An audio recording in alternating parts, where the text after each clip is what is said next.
Staying on the Kentucky Derby theme, we can't forget the drinks, you guys. Well, to me, it's the most important part. One North Texas entrepreneur is turning everyday whiskey lovers into master blenders. So we have Tim Huels. He is the man behind the Whiskey Blendery, a fast-growing concept built on creativity, community, and crafting whiskey your way. And he's here to give us a few tips and a few sips as well. Good morning to you. Good morning. Are you ready for this? I am kind of ready. Okay. Let's talk about your journey first, though, Tim. Sure. Give me a little time to get situated. Yeah. But you were collecting hundreds of bottles of this whiskey. And so tell me, what inspired your love for whiskey and the different bourbons that are out there?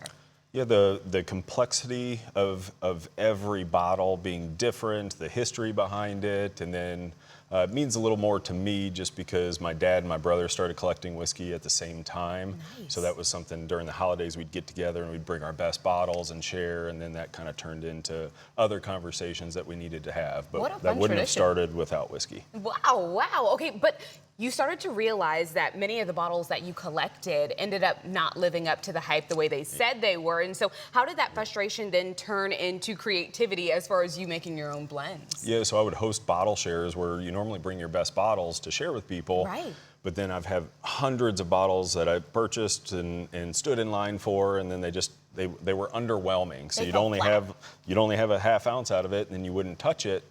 So one day we decided to start blending with those bottles because we weren't going to use them ever again.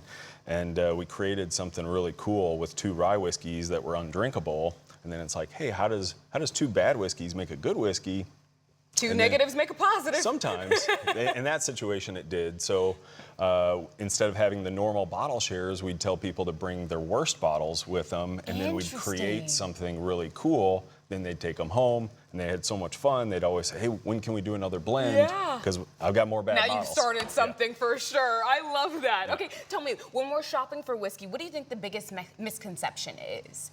I think people tend to stick to their own swim lanes on what they think is good or what they hear is good, and they're kind of don't want to branch out into stuff. So we've had so many people come to us and say, hey, I was never a rye guy until I came to you. I thought I only liked bourbon, but now you've got me on this rye kick that I only want rye whiskey now. So, I love that. So we tend to try to break people out of what their comfort zone is or what they think that they like, because whiskey's so complex that there's really endless combinations. And why not? I mean, try it. If you don't like it, you move on to the next one. You keep sniffing this whiskey, and I want to get in on it with you. You brought a few this morning. We're doing a little tasting. So let's get into this one. I'm scared to sniff it. It's going to put hair on my chest before I even sip it. Tell me about this one here. So this is one that we made for the Little Elm Ironman that was just in town. So we made a special bottle for the people that were in the race to commemorate it.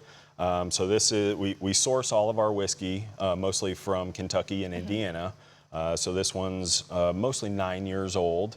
So when you say sniff, I say nose. So it's not like wine to where you're digging your nose in there and you're swirling it. Right. So if you shake this up like this, all the ethanol is going to get trapped right here. And then if your mouth is closed and you do that, then you might start coughing, especially if you get to the higher proof stuff. Okay, so all the vapors are right here. So open your mouth, breathe through your mouth with the glass up to your nose. Okay, so you'll be able to get more of the aromas with your mouth open, and then you'll have a dominant nostril too. So try it on the, do you get a little bit of orange? This is quite interesting, you guys. This is really cool. There's like the science and the actual steps that go into it, because I surely did when we got started. I surely did do a little bit of a swirl. Is there anything you want people paying attention to before they take that first sip? I think start with the aroma, and then just take a little sip in the beginning, push it towards the front of your mouth and hold it there for about 5 seconds.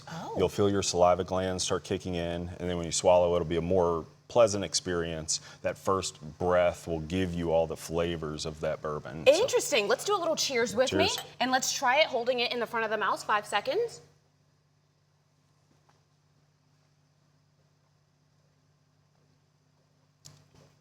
I tell you what, holding it in the front of your mouth for 5 seconds do make it easier to swallow. I don't know what the science is behind that, but. I was going to have you just do what you normally do, or some people, they might just throw it back real quick. Yeah. And then that might bite you a little bit. It does indeed. This is fabulous. Okay, I want you to quickly just tell me the names of these two really quick.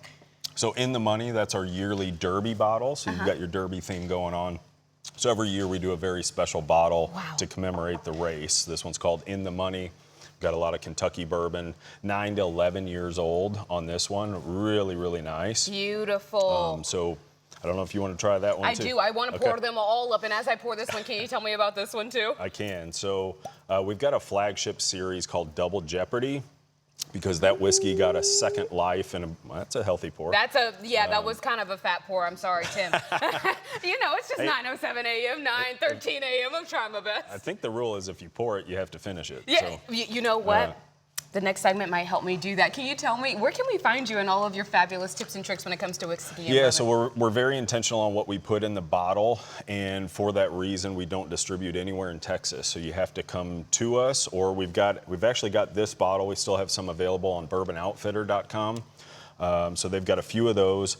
These two, this one drops at noon today on our website. Okay. And it will likely sell out very fast. So basically, we need to be up there as soon as possible. That website is actually at the bottom of your screen right there. Tim, thank you so much for being here this morning. A last cheers to you.